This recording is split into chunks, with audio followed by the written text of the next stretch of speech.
అందరికీ నమస్కారం. నేను మీ రాజా. ఈరోజు మన రెసిపీ వచ్చేసి ఒక మంచి అద్భుతమైన హెల్తీ అయిన సగ్గుబియ్యం పాయసం చేసి చూపిస్తానండి. ఒంటికి సలవ చేసే ఈ సగ్గుబియ్య పాయసం బెల్లంతో చేశారంటే అదిరిపోతుంది.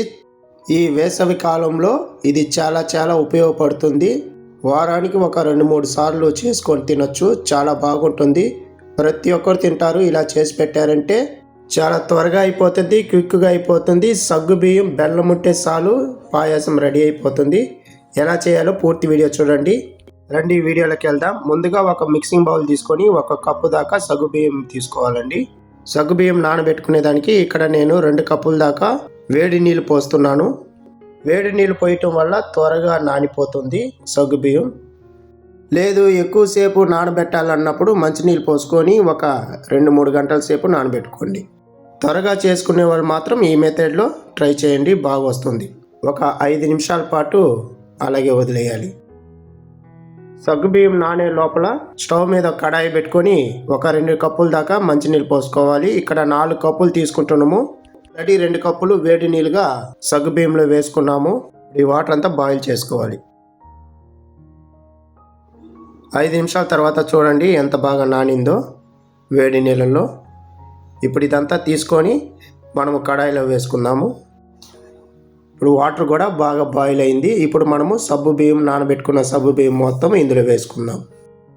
ఇప్పుడంతా బాగా మిక్స్ చేసుకోవాలి. లంప్స్ లేకుండా మొత్తం విడిపోయేలాగా బాగా కలుపుతూనే ఉండాలి. ఈ లోపల మీకు ఒక చిన్న రిక్వెస్ట్ అండి. ఎవరైతే నా ఛానల్ కొత్తగా చూస్తుంటున్నారో సబ్స్క్రైబ్ చేసుకొని చూడండి. మన ఛానల్లో చాలా మంచి వీడియోలు ఉన్నాయి.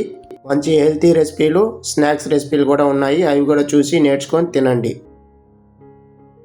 అంతా ఇలా కలుపుకున్న తర్వాత మూత పెట్టుకొని ఒక 5 నిమిషాల పాటు మీడియం సన్న మంట మీద ఉడికించుకోవాలి. మధ్యలో ఒకసారి కలుపుకోవాలి, గుర్తుంచుకోండి.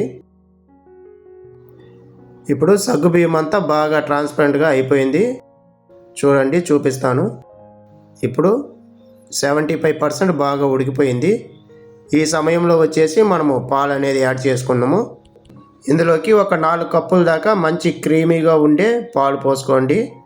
చిక్కటి పాలు, నీళ్లు పోయకుండా ఉండే పాలు పోసుకోండి. చాలా బాగుంటుంది టేస్ట్ మాత్రం. 4 కప్పుల దాకా తీసుకుంటున్నాను.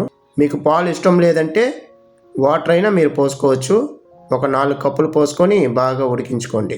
పాలు పోసుకొని చేస్తేనే సూపర్గా ఉంటుంది టేస్ట్. ఇలా చేసి పెట్టారంటే సగ్గుబియ్యం తిన్న వాళ్ళు కూడా కళ్ళు మూసుకొని లొట్టలేసుకొని తినేస్తారు. అంత బాగుంటుంది ఈ పాయసం. బెల్లంతో చేసే పాయసం అంటేనే పిల్లలు అస్సలు తినరు. కానీ ఒకసారి ఇలా ట్రై చేసి చూడండి, మీరే ఆశ్చర్యపడిపోతారు. ఇప్పుడు మూత పెట్టుకొని ఒక 3-4 నిమిషాల పాటు ఉడికించుకోండి. 3-4 నిమిషాల తర్వాత చూడండి ఎంత పర్ఫెక్ట్గా ఉడికిందో. సగ్గుబియ్యం అంతా బాగా ట్రాన్స్ఫర్ అయిపోయింది చూడండి. ఈ సమయంలో మనము బెల్లం అనేది యాడ్ చేసుకుందాం. ఇక్కడ 1.25 కప్పు నేను బెల్లం యాడ్ చేసుకుంటున్నాను. మీ స్వీట్కి తగ్గట్టుగా మీరు చూసుకొని వేసుకోండి. ఎవరైతే ఎక్కువగా తినాలనుకుంటున్నారో 1.5 కప్పు దాకా కూడా మీరు బెల్లం యాడ్ చేసుకోవచ్చు. బెల్లం ఇష్టం లేని వాళ్ళు 1 కప్పు దాకా చక్కెర వేసుకొని చేసుకోవచ్చు. ఇప్పుడు ఈ పాలల్లో బెల్లం అంతా బాగా కరిగించాలండి. బెల్లం కరిగిన వెంటనే మనము స్టవ్ ఆఫ్ చేసుకునేద్దాం. చూడండి, బెల్లం అంతా బాగా కరిగిపోయింది. ఈ సమయంలో మనము స్టవ్ ఆఫ్ చేసుకొని ఇందులోకి డ్రై ఫ్రూట్స్ యాడ్ చేసుకుందాం.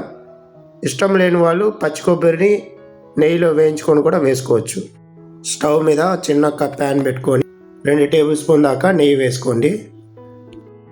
నెయ్యి వేడయ్యాక ఇందులోకి ఒక 15 నుంచి 20 వరకు జీడిపప్పులు వేసుకుంటున్నాను. మీరు ఎంత కావాలో మీరు చూసి వేసుకోండి.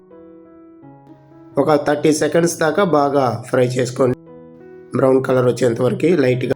తర్వాత ఎండు ద్రాక్ష కూడా మీరు మీ రుచికి తగ్గ ఎన్ని కావాలో అన్ని వేసుకొని ఇది కూడా ఒక 10 సెకండ్ల పాటు అలా వేయించుకుంటే సరిపోతుంది. ఇలా వేయించుకున్న తర్వాత స్టవ్ ఆఫ్ చేసుకొని ఇప్పుడు వీటిని పాయసంలో కలుపుకుందాం. ఫ్రై చేసి పెట్టుకున్నట్టు డ్రై ఫ్రూట్స్ మొత్తం ఇందులో వేసుకొని వాసన కోసం ఒక 4 యాలకులు దంచి వేసుకోండి.